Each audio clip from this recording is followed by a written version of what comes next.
A.G. Price, typical buy boat, built in 1928.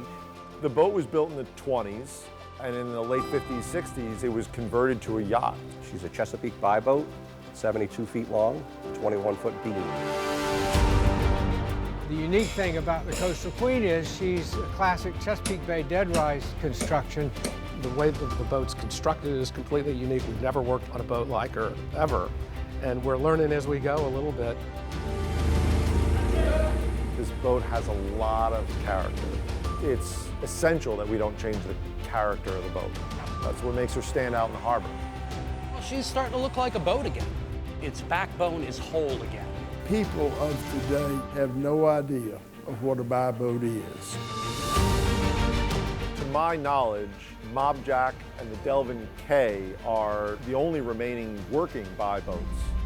They were the workhorse of the waterfront. They used them for everything.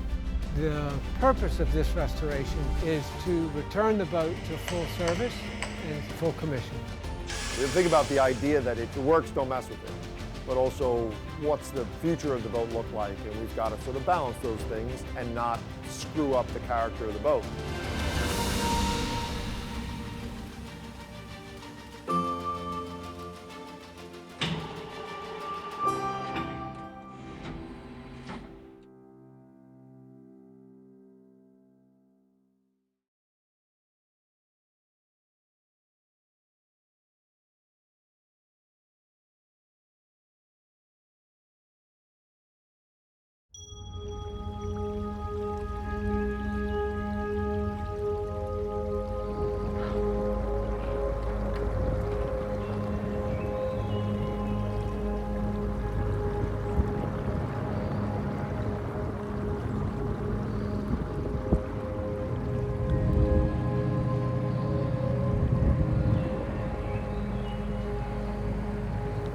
My name is Jamie Green.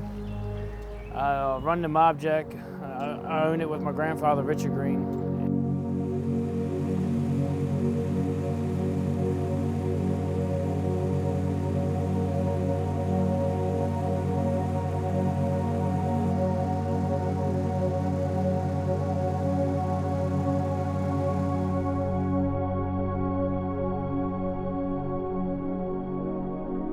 This Mobjack, she's about the same size as the buy boat, the A.G. Price, which was turned into the Coastal Queen. She was built in 1946. She's 72 by 24. She is one of the last working boats in Virginia, still working every day. We push her hard.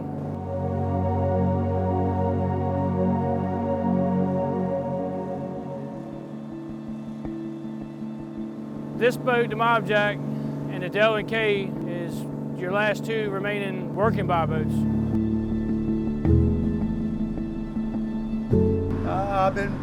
I've been running cabin on the Mobjack for 3 years. With the fog, it's a little bit different. It's a little bit more attentive, a little bit more alert. And then this time of the year, the water's 35, 36 degrees. It's freezing water is 8 minutes, hypothermia sets in, so it's not very long. It doesn't matter how well you can swim. I don't know how far you can get in 8 minutes.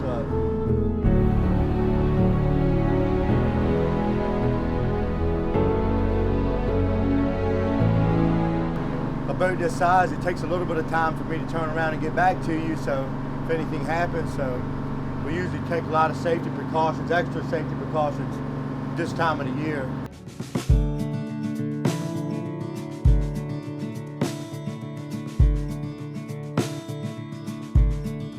Basically what we do is we come up here, grab seed off of our own private oyster beds, and either move them down on our own beds that's farther down the river to help protect them from rainwater and runoff, and they survive a lot longer like that. And also we sell them to people that need them as well.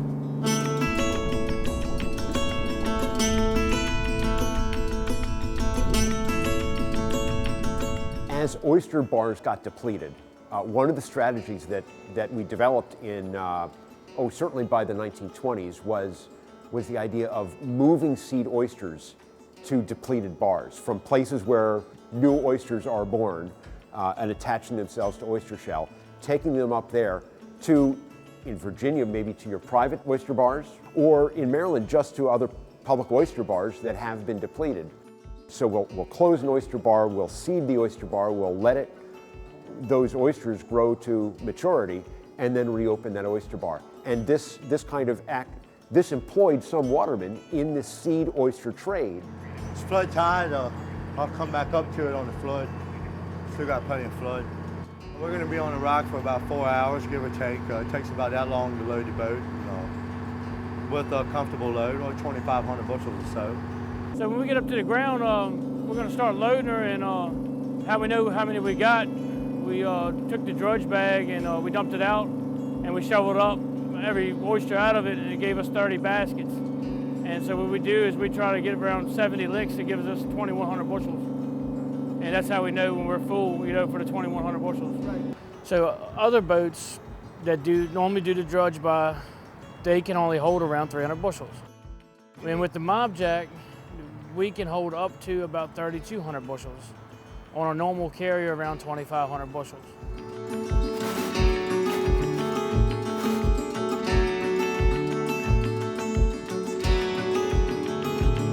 So yeah, we don't buy clean culls with the Mobjack for a couple different reasons. We're not excluded like Tangier or everybody's so close to the market where they could just put them on the market themselves. They don't need no buy boat to move them from one county to another when they can just drive them right to the source. The Delvin Cay, for example, they have to bring clean culls from Tangier to these guys in the Rappahannock or in New York. We're making sure that the bag is straight on the drudge so that it's not bunched up and it doesn't run everything from one side to the other. We're now setting the drudge out. This will be the first lick of the day.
Got Nick in the middle pilot house window operating the boat.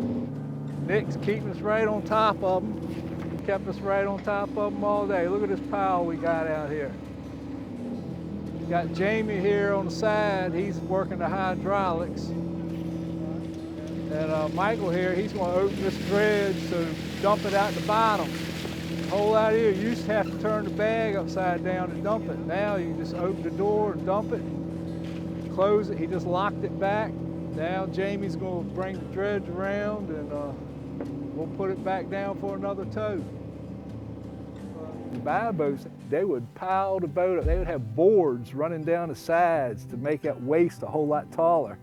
And they would pile them up. They would be piled up to the pilot house windows and more. And some of them would even go as far as to have them running off the side just so they knew they had everything they could put on them. And when they did, those boats were way down in the water, And if those sides, if they ain't had a load on them in a while like that, the sides could start drying open some. When they're, loading them up and that boat's getting down in the water, a lot of times they're down there start chinking the sides because the sides are leaking. Caulking is putting cotton from the outside in. But when you're inside doing it out, it's called chinking. And they would be in there chinking those sides just to keep her afloat, you know. This is what we like to call it in our profession. This is called the sunset tow. The last one.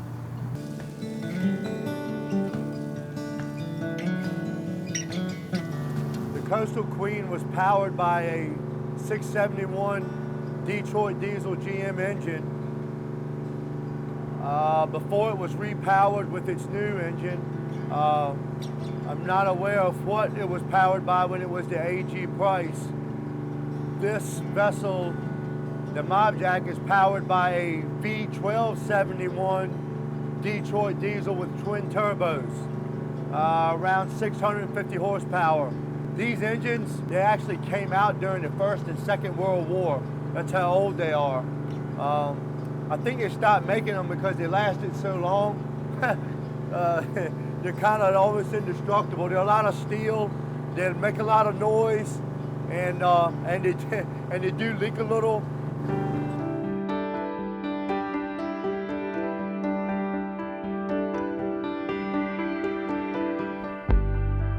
The Mobjack does have twice the horsepower that the Coastal Queen has. It takes that to push that amount of oysters up and down the bay.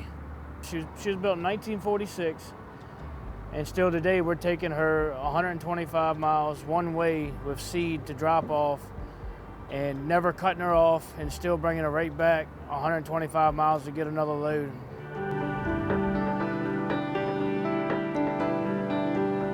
This is an old steel fleet. At one time, there was 100 of these here.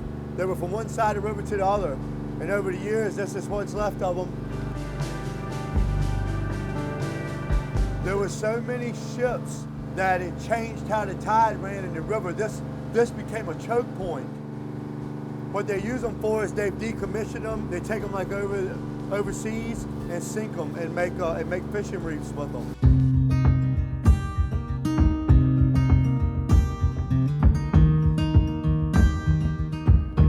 Yeah, so we're pulling up on our ground down here. We're gonna pull the PVC pipes that's holding all the oysters in on the deck so they don't fall through the holes. And once we pull them, we're gonna fire up the main wash engine and gonna let Mikey start washing them off.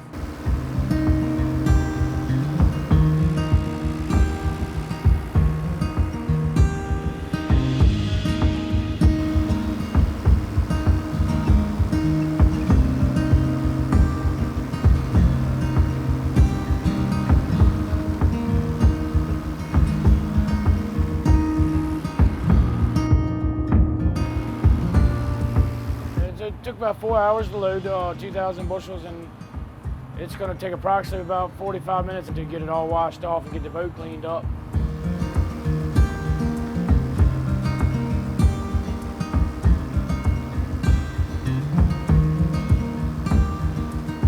The Chesapeake Bay Boats was built, unlike the northern boats, they were cross-plank, so they wouldn't draw a lot of water, and they could take heavier seas.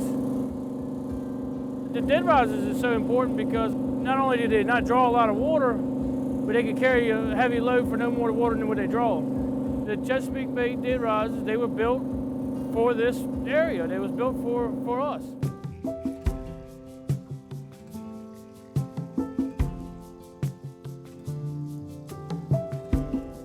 When we first got the boat, there were so many, I guess you would say, naysayers that would come by as we was building and stuff, and would tell us that we wouldn't be able to do with the boat because of her age and what bad a shape she was in when we got her.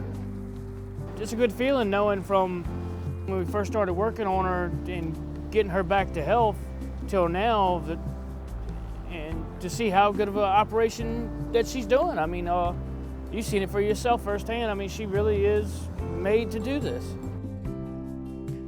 It's a great thing to be able to employ people with something that is natural. It's not a crude oil. It's not a petroleum. It's not something that you're hauling up and down the bay that, if spilled, can destroy the environment or completely demolish a habitat. If something were to happen and we spill what we have in our hold, Instead of destroying and disabling and crippling ecosystems, we're building habitats.